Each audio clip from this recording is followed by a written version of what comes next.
पहली खबर लेते हैं हम लोग, जो बड़ी न्यूज़ रही इंटरनेशनल एरिना में पूरे, वो था इंडिया कतर के बारे में जो अपडेट आया है। कतर में जो न्यूज़ आई, कतर से बड़ी सैड न्यूज़ है अपने आप में, लेकिन इंडिया का रिस्पांस क्या है और हमारे कतर के साथ संबंध किस प्रकार के, इस पूरी बात को समझना होगा। अगली कुछ देर में बात करेंगे आपके साथ। एक अपलोड हो जाए पीपीटी अपना, तो बात शुरू करते हैं। न्यूज़ क्या है वो जान लीजिए पहले। न्यूज़ क्या है दोस्तों? न्यूज़ हमारे पास ये आया है कि कतर की सरकार या कतर की कोर्ट ने, कतर के न्यायालय ने एक फैसला किया है कि वहाँ पर एक कंपनी में कार्यरत 8 भारतीय जो कर्मचारी हैं, जो कंपनी में काम कर रहे हैं, उनको जासूसी के आरोप में सही पाया गया और उनको फांसी जैसे सुनाई गई है। वहाँ पर मृत्युदंड सुनाया गया है, कैपिटल पनिशमेंट सुनाया गया है कतर के अंदर। ये सभी एक जो 8 कर्मचारी हैं, एक कंपनी में कार्यरत हैं और ये सभी पूर्व नौसेना अधिकारी, हमारे नेवल ऑफिसर रह चुके हैं, वीआरएस लेकर या काम कर रहे थे इस कंपनी के अंदर। ठीक है, इन पे आरोप है कि आप जासूसी कर रहे थे। बाकायदा सुनवाई शुरू हुई, लगभग 1 साल सुनवाई चली मामले की पूरी। पहले पुलिस ने केस फाइल किया, हेयरिंग हुई पूरे मामले की और फिर ये सजा सुनाई गई है। चलिए 30 सेकंड दे पाए मुझे आप लोग ना। मैं बात करता हूँ यहाँ पर, तो जो सजा सुनाई गई है उस पर हम नहीं जाएंगे, कतर में जो कुछ हुआ उस पर नहीं जाएंगे। आरोप काफ़ी सारे लग रहे हैं उन सैनिकों के ऊपर, उन पूर्व सैनिकों के ऊपर, कि आप जासूसी करते हुए पाए गए हैं और देश की जानकारी बाहर भेज रहे हैं कतर के बारे में आप। इस पर हमारा विदेश मंत्रालय कहना क्या है? विदेश मंत्रालय की बात करें, हमारा मिनिस्ट्री ऑफ एक्सटर्नल अफेयर्स है, उसका मानना है कि ये जो प्रोसीडिंग्स हुई थोड़ा शॉक है हमारे लिए, एक कहीं ना कहीं प्रकार से एक झटका है भारतीय विदेश नीति के लिए। कहीं ना कहीं हम कतर सरकार से लगातार संपर्क में थे इन लोगों के बारे में, हम कतर सरकार से लगातार बातचीत कर रहे थे इनके बारे में, और उसके बाद ये सजा सुनाया जाना हमारे लिए शॉकिंग है थोड़ा सा। कोई बात नहीं। एक एस्पेक्ट और समझिएगा, क्या भारत के पास विकल्प है? राइट नाउ हमारे पास ऑप्शंस क्या क्या हैं अब? तो याद रखिएगा, इस केस को मैं कंपेयर करूंगा आपके साथ एक और केस के साथ जहां पर हमारे पास काफ़ी सारे विकल्प थे। वो था मिस्टर कुलभूषण जाधव साहब का मामला, जो पाकिस्तान की जेल में बंद थे। वो भी फॉर्मर नेवल ऑफिसर रह चुके थे, उसके बाद एक बिजनेसमैन बने अपना वो, और अपना व्यवसाय कर रहे थे पाकिस्तान के सीमावर्ती इलाकों से अपना। और पाकिस्तान सरकार, पाकिस्तान सैनिकों ने उनको पकड़ा, उन पर आरोप लगाया गया कि वो पाकिस्तान में विस्फोट करा रहे थे, आतंकवाद फैला रहे थे पाकिस्तान में। पाकिस्तान की मिलिट्री कोर्ट ने सुनवाई की उनके मामले की और उनको भी कैपिटल पनिशमेंट या फांसी सुनाई गई। ठीक है, आइए बात करते हैं आपके साथ टॉपिक पर हम लोग। तो 2 केस कंपेयर करेंगे, हम जान पाएंगे इससे भारत के लीगल एंगल क्या क्या है। तो पाकिस्तान वाला केस हम देखें, मिस्टर कुलभूषण जाधव साहब का मामला देखें। वहां पर वहां की सैन्य अदालत ने, मिलिट्री कोर्ट ने केस चलाया था। मिलिट्री कोर्ट ने केस चलाकर उनको फांसी सुनाई थी, हालांकि सजा दे नहीं पाए वो लोग, उसके बाद स्टे लग गया, लेकिन सजा सुनाई दी गई थी फांसी की। कतर का मामला बिल्कुल सेम है एक प्रकार से।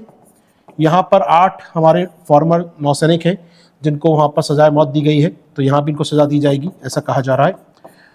इसमें समझिएगा, यहाँ पर जो कोर्ट थी वो सिविलियन कोर्ट थी, यहाँ पर जो मामला चला वो सिविलियन कोर्ट में चला। ठीक है, तो कहीं ना कहीं अलग मामले हैं। अब क्या हुआ, पाकिस्तान ने क्या गलती की और हम कहाँ गए इस मामले को लेकर? जब पाकिस्तान की सैन्य अदालत ने मिस्टर कुलभूषण जाधव साहब को जो फांसी की सजा सुनाई, उसके खिलाफ हम गए थे वर्ल्ड कोर्ट के पास, अंतर्राष्ट्रीय न्यायालय के पास, वर्ल्ड कोर्ट के पास। World court known as ICJ, international court of justice, अंतर्राष्ट्रीय न्यायालय कहते हैं इसको हम लोग। अंतर्राष्ट्रीय न्यायालय गए थे हम लोग। जो अंतर्राष्ट्रीय न्यायालय है, यूएन कोर्ट भी कहा जाता है इसको, यूएन की कोर्ट है ये।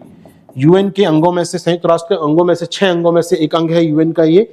वर्ल्ड कोर्ट कहते हैं इसे हम लोग सामान्य भाषा में, टेक्निकली कहते हैं ICJ, international court of justice, या एक सामान्य नाम है अंतर्राष्ट्रीय न्यायालय। हेडक्वार्टर है द हेग में इसका। हमने यहाँ जाकर शिकायत की थी। अब शिकायत क्यों की वो समझिएगा, कुलभूषण जाधव के मामले की बात कर रहा हूँ। उसमें पाकिस्तान ने पकड़ा हमारे कुलभूषण जाधव, नागरिक हमारे थे, व्यापार करने गए थे उस इलाके में, सैनिकों ने पकड़ लिया, आरोप लगाया बम विस्फोट कराने का और फांसी सुना दी गई। हमारा मानना ये था कि पहली बात तो ये जो आप सुनवाई कर रहे हैं, जो कुलभूषण जाधव आपने जेल में रखा जितने समय तक, आपने जिनको जेल में रखा है लंबे समय से, आपने हमारे जो हाई कमिश्नर हैं, हमारे जो दूतावास के लोग हैं पाकिस्तान में, हमारे जो इस्लामाबाद में एम्बेसी है, हमारा जो हाई कमीशन ऑफिस है, वहां के अधिकारियों को मिलने नहीं दिया गया कुलभूषण जाधव से पूरी हियरिंग के दौरान। यानी जाधव साहब को कॉन्सुलेट सर्विस नहीं दी गई। और ये एक अंतर्राष्ट्रीय कन्वेंशन है, यदि आप किसी दूसरे देश के नागरिक को पकड़ते हैं, मान लो इंडिया किसी देश के नागरिक को पकड़ता है, अपने यहाँ पर जेल में डालता है, उस पर प्रोसीडिंग शुरू करता है, तो ये दायर अधिकार है उस कैदी का, उस बंदी का, उस आरोपी का, कि वो अपने देश के हाई कमिश्नर से, दूतावास से, अपनी एम्बेसी के अधिकारियों से रेगुलरली मीट कर सकता है। इसको आप डिनाई नहीं कर सकते, इसको मना नहीं कर सकते हैं। तो कहीं ना कहीं जिनेवा कन्वेंशन के तहत पाकिस्तान को यह अधिकार देना था कि हमारे एम्बेसी के लोग जाके मिल सकते थे कुलभूषण जाधव से। पाकिस्तान ने ऐसा नहीं किया। इसी मामले को आधार बनाकर पहुंच गए आईसीजे के पास कि जनाब उल्लंघन हो रहा है अंतर्राष्ट्रीय नियमों का, हमारे व्यक्ति से हमको मिलने का अधिकार दिया जाए। और जब वर्ल्ड कोर्ट में पहुंचे, वर्ल्ड कोर्ट ने मामले को सही पाया कि अधिकार है भारत का, ये अधिकार है कुलभूषण जाधव का ये कि वो मिल सकता है भारतीय एम्बेसी के लोगों से। फाइनली वर्ल्ड कोर्ट ने कहा कि दो बातों पर, एक तो उल्लंघन किया है पाकिस्तान ने अंतर्राष्ट्रीय नियमों का, और दूसरी बात ये मिलिट्री कोर्ट में चलाया गया, इसको सिविलियन कोर्ट में चलाया जाना चाहिए और मामले को वहां देखा जाना चाहिए। तो इन दोनों आधार पर वर्ल्ड कोर्ट ने पाकिस्तान को मना कर दिया कि फांसी की सजा नहीं सुनाएंगे, एक बार फिर हियरिंग करेंगे पूरे मामले की, सिविल कोर्ट में करेंगे और एम्बेसी के लोगों को मिलने देंगे कुलभूषण जाधव से, उसके बाद आप सजा सुनाएंगे वो मान्य होगा। फांसी को स्टे कर दिया कुछ समय के लिए और पाकिस्तान ने भी कहा ठीक है मानते हैं, आईसीजे का मेंबर है भारत, पाकिस्तान मेंबर है आईसीजे का पाकिस्तान, इसलिए पाकिस्तान ने बात मानी और फांसी नहीं दी गई अभी तक, और दी भी नहीं जानी चाहिए, उम्मीद करता हूँ नहीं दी जाएगी फांसी और नहीं दी जानी चाहिए यहाँ पर। और पाकिस्तान दोबारा हियरिंग करने को तैयार है, एम्बेसी लोगों को अधिकार दे दिया मिलने का। तो यह मामला एक अलग मामला था, याद रखिएगा। आईसीजे अंतर्राष्ट्रीय कोर्ट जो है, इंटरनेशनल कोर्ट ऑफ जस्टिस जो है, यहाँ पर कौन शिकायत कर सकता है? एक देश दूसरे देश के खिलाफ शिकायत कर सकता है, एक देश दूसरे देश के खिलाफ शिकायत कर सकता है, एक व्यक्ति शिकायत नहीं कर सकता, एक व्यक्ति के खिलाफ शिकायत नहीं कर सकता। आईसीसी कोर्ट में यूएन का एक मेंबर एक दूसरे मेंबर के खिलाफ शिकायत जाने कर सकता है, ठीक है। तो हमने इंडिया ने शिकायत की पाकिस्तान के खिलाफ, पाकिस्तान की अदालतों के खिलाफ, पाकिस्तान के इस सिस्टम के खिलाफ, एक मामला हुआ। अनदर इशू हमारे पास है कतर वाला, जहां पर कतर में क्या हुआ वहां की सिविलियन कोर्ट ने मामला सुनाया है। लास्ट ईयर अगस्त में गिरफ्तारी की थी कतर ने हमारे 8 पूर्व सैन्य अधिकारियों के, अगस्त 2022 में इनको अरेस्ट किया था। तब से लेकर अपना अक्टूबर 2023 चल रहा है इस समय। इन 14-15 महीनों में उन्होंने कभी मना नहीं किया कि एम्बेसी लोग ना मिल सकते हैं, जब मिलना चाहे मिलिए इनसे आप लोग। इवन लेटेस्ट अभी 1 अक्टूबर को मुलाकात हुई थी हमारे एम्बेसी के लोगों से 8 की। तो हमारे पास ये अधिकार नहीं बचा कि हम जा पाए शिकायत करने। सिविलियन कोर्ट मामला चला और आईसीजे के तहत जो मामला बनता कि आपने उल्लंघन किया किसी कानून का, नहीं, यानी हम लोग इस बार इंटरनेशनल कोर्ट ऑफ जस्टिस में नहीं जा सकते हैं इस सजा के खिलाफ। तो हमारे पास विकल्प क्या बचता है फिर? आइए उन विकल्पों की बात करें। तो विकल्प क्या है हमारे पास, ऑल्टरनेट क्या है, इसको द हिंदू ने कवर किया। अच्छा, 4-5 विकल्प बताए द हिंदू ने। आइए बात करते हैं आपके साथ आज की पहली खबर हम लोग। तो हिंदू ने एक ग्राफिक्स में समझाया है कि 4-5 ऑप्शन इंडिया के पास है राइट नाउ। पहली बात तो यह है कि वो इस केस के खिलाफ एक अपील कर सकता है, फैसले का अपील कर सकता है वहीं की कोर्ट में। तो एक अपील कर सकते हैं उस फैसले के खिलाफ, अपन उनकी हायर कोर्ट में, उनकी उच्च अथॉरिटी के पास अपील कर सकते हैं। ये काम कर सकता है भारत।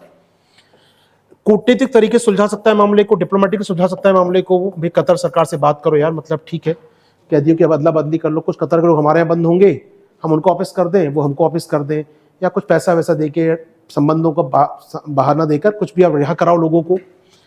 तीसरा ये है कि हमारे पीएम साहब वहाँ के किंग से बात करें और माफ़ी मांगे, हमारे कहना चाहिए माफ़ीनामा दे दिया जाए इनको, अगर पार्डन कर दिया जाए। वहाँ के किंग के पास अधिकार होता है, राष्ट्रपति के पास है हमारे भारत के पास, वहाँ के किंग के पास अधिकार होगा कि माफ़ीनामा दे दें, 8 को माफ़ करके रिहा करवा दें, या सज़ा, मौत की सज़ा को कम करके कुछ और सज़ा करवा दें, ये अधिकार होगा उनके पास। या फिर अंतर्राष्ट्रीय हम लोग कैंपेन चलाएं कतर के खिलाफ, एक इंटरनेशनल कैंपेन चले कतर के खिलाफ। कैंपेन करना होगा हमें, इंटरनेशनल कैंपेन करना होगा, और यहाँ पर कहीं ना कहीं एक प्रकार से छोड़ने की अपील करें अंतर्राष्ट्रीय तरीके से। कुल मिला के आप चारों ऑप्शन देखिएगा, चारों ऑप्शनों की लीगल एंगल नहीं है अपने आप में। आप अपील कर सकते हैं, कतर में सुनवाई होगी। ये तीनों जो प्रयास हैं, 1-to-1 टच करना कि पीएम साहब किंग से बात करें वहाँ के, या फिर डिप्लोमेटिक प्रेशर बनाना, इंटरनेशनल कैंपेनिंग करना, ये कोई आपके पास अधिकार नहीं है, ये केवल आप एक प्रेशर कर सकते हैं कतर पर क्रिएट यहाँ पर। तो ये मामला थोड़ा अलग है पाकिस्तान के कुलभूषण जाधव से मामले से, याद रखिएगा, काम आएगा आपको यहाँ पर। तो घटनाक्रम देख रहे हैं, लास्ट गिरफ्तारी हुई थी 8 नाविकों की यहाँ पर। ये कतरी सरकार का मानना है कि इन पर जो जासूसी के आरोप हैं, ट्रायल शुरू हुआ था इस साल मार्च में, ट्रायल शुरू हुआ था, मामला शुरू हुआ था इस साल मार्च में, अक्टूबर में फैसला आ गया, 8 लोगों को यहाँ पर फांसी दे दी गई है, सजा सुना दी गई है। तो ये थोड़ा अलग है। अब आइए थोड़ा इंडिया कतर की बात कर लें हम लोग यहाँ पर, इंडिया कतर संबंधों की बात कर लें। कतर और भारत संबंधों की बात मैं कर दूं, कुछ पॉइंट्स आपको लिखने में काम आएंगे। कतर भारत का एक अच्छा दोस्त रहा है, अगर मैं कहूँ की पॉइंट ढूंढ पाऊँ आपके लिए। पहला पॉइंट, या 360 में आता हूँ आपके लिए, 360 में आ दूँ कतर इंडिया रिलेशन में। तो याद रखिएगा, कतर भारत को लगभग 40% से अधिक LNG सप्लाई जो हमको होती है, लिक्विड नेचुरल गैस जो भारत यूज करता है, उसका मोर देन 40%। कई अखबारों में 41 लिखा था, कई जगह 48 लिखा था। मेरे पास डेटा 41 का है राइट नाउ, 41%, नियरली 40% से ऊपर LNG मंगाते हैं हम कतर से। LNG द्रव प्राकृतिक गैस, लिक्विड नेचुरल गैस मंगाते हैं हम कतर से। लार्जेस्ट सप्लायर कतर भारत को एलएनजी का सप्लाई करने का। इसके बाद हम यूएई से मंगाते हैं, 11% यूएई से आती है हमारी, सोच सकते हैं आप। तो लार्जेस्ट सप्लायर एलएनजी का, लिक्विड नेचुरल गैस, द्रव प्राकृतिक गैस का।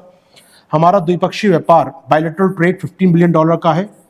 जो ट्रेड है हमारे बीच, वो द्विपक्षीय व्यापार जो है $15 का है। लगभग 6 से 8 लाख भारतीय वहाँ पर काम कर रहे हैं। गल्फ कंट्री है, कतर है, वहाँ पर लगभग 6 से 8 लाख भारतीय वहाँ पर रह रहे हैं, काम कर रहे हैं। जो हमारे दक्षिण भारत के, उत्तर भारत के लोग हैं, वहाँ जाके काम कर रहे हैं। तो इंडियन वर्कर्स वहाँ पर काम कर रहे हैं। भारत को जो टोटल रेमिटेंस प्राप्त होता है, भारत को विदेशी मुद्रा जो प्राप्त होती है प्रेषण के रूप में, हमारे कर्मचारी वहाँ काम करते हैं, घर बार पैसा भेजते हैं अपना। तो टोटल जो अमाउंट मिलता है भारत को लगभग 80-90 अरब डॉलर का, उसमें से 6% कहाँ से आता है? कतर से आता है। तो इंडिया टोटल रेमिटेंस का, टोटल प्रेषण का भारत को 6% राशि कहाँ से आती है? कतर से आती है, भूलना नहीं चाहिए हमको यहाँ पर। इसके अलावा कतर इंपॉर्टेंट कंट्री है एज अ डिप्लोमेटिक रूप से देखा जाए, क्योंकि जो दोहा शहर है, कतर का दोहा शहर, वो अपने आप में मिडिल ईस्ट का इंपॉर्टेंट शहर है। दोहा आपने सुना हो, कई जगह पर नाम आता है दोहा शहर के बारे में, बहुत इंपॉर्टेंट शहर है दोहा। यहाँ पर इंपॉर्टेंट क्यों है कतर का शहर दोहा? ये अगर मैं कहूँ, ये एक प्रकार से जो इस्लामिक वर्ल्ड है पूरा, उसका एक सेंटर है, एपी सेंटर अपने आप में। यहाँ पर आप देखेंगे, लास्ट की घटना 2 साल पहले ले जाऊँ मैं आपको पीछे, तो तालिबान रूल करता था, अफगानिस्तान में सरकार चल रही थी, तालिबान कब्जा करने का प्रयास कर रहा था।